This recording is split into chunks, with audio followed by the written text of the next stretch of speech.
Colony Number 9, on the outskirts of a small North Indian town, was built 4 years ago on cheap land nobody wanted.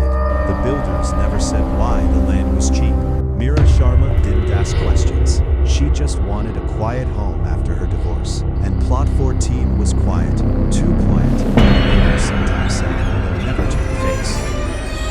It's perfect, Arjun. New paint, new pipes, new everything. New everything.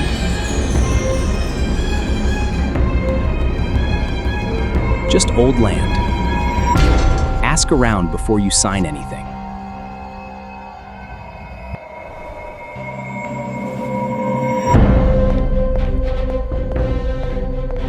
She didn't ask, and on her very first evening, a bicycle bell rang at the gate that had never had a name once. The letter was addressed in careful, old-fashioned handwriting. Not to Meera.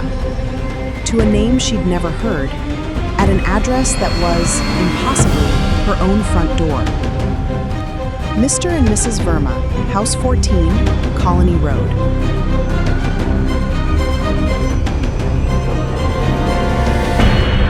There's no Vermas here. This is my house.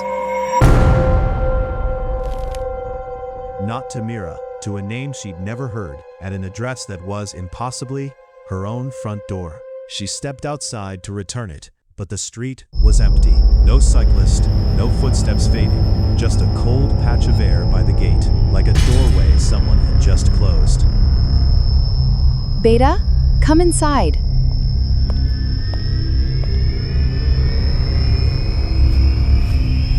Come inside now.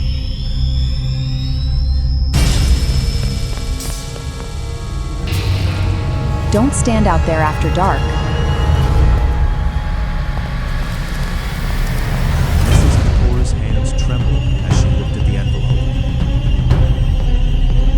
She had lived in the colony longer than anyone. Since before it was a colony at all. That handwriting.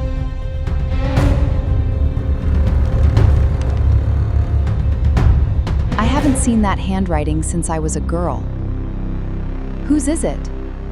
Mrs. Kapoor wouldn't answer. That night, Meera heard it for the first time. Not a bell this time, but wheels. Slow, creaking bicycle wheels, circling her house in the dark. Again and again, never stopped. By the third night, the wheels came closer. Meera opened the window and saw him, a thin man in a faded gray postal uniform, decades out of fashion. Hello?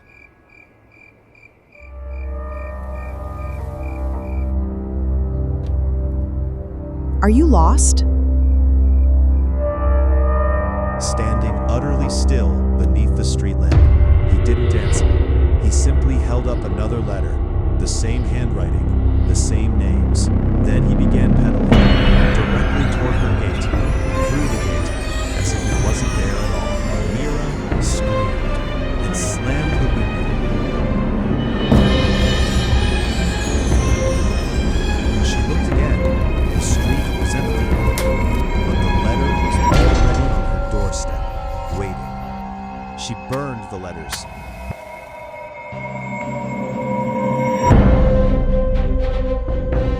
Both of them in the kitchen sink until only ash remained.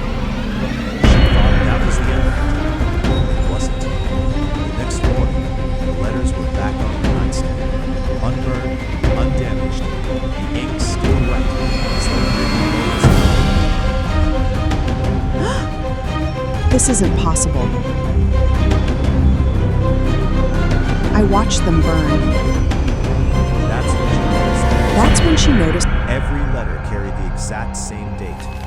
A date Mrs. Kapoor later confirmed from 43 years ago. Desperate, Meera asked around the old grocery stalls, the tea stand, anyone old enough to remember. An old shopkeeper finally spoke, lowering his voice, like the words themselves were dangerous. 43 years ago, a house burned on that plot. A family, the Vermas, died inside. All of them. Except the postman swore he saw the mother alive, running, calling for her husband's last letter. The postman ran into the flames to deliver it. He never came out. His body was never recovered. Only his bicycle melted at the gate. So he's still trying to finish his round. Every night since, he has tried. And every night, he fails.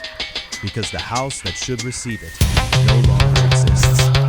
Mrs. Kapoor finally told the rest, her voice barely above a whisper, as if the dead could still overhear gossip.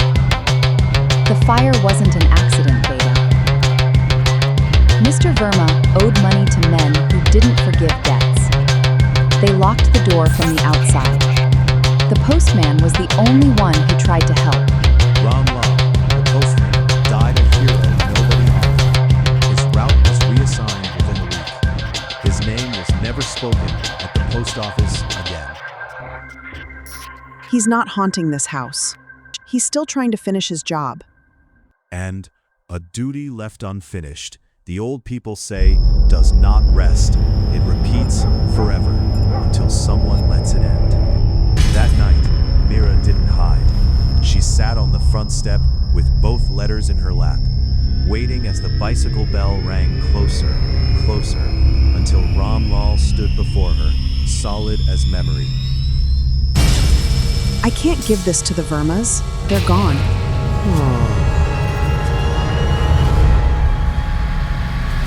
But I can read it. Would that be enough? But I can read it. Would that be enough? The postman said nothing. He only extended a trembling gray hand, offering the letter one final time. A test or a plea, she couldn't tell which. Mira took it.